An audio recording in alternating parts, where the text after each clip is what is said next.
Hello সকলকে, আজকে আমি চলে এসেছি ফিশ ফিঙ্গারের রেসিপি নিয়ে। তো তার জন্য আমি এখানে নিয়ে নিয়েছি ভেটকি মাছ এবং জলের মধ্যে বেশ কিছুটা নুন আর গোলমরিচ দিয়ে এটা সিদ্ধ হতে দিলাম। অন্যদিকে আমি এখানে কেটে নিচ্ছি পেঁয়াজ, আদা, রসুন আর লঙ্কা। এগুলোকে আমি রাফলি কাট করে দিয়েছি, কেন কি সবটাই মিক্সিতে দিয়ে দেবো।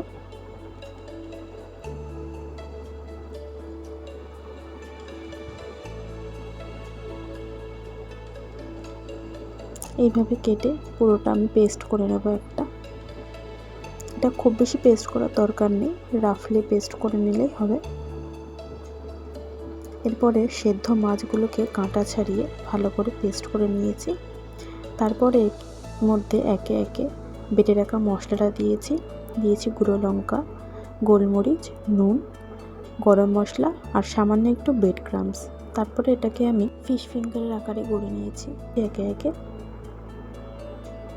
এরপরে নিয়ে নিয়েছি এখানে ব্রেড ক্রাম্বস আর একটা ডিমটাকে ভালো করে ফেটিয়ে নেব।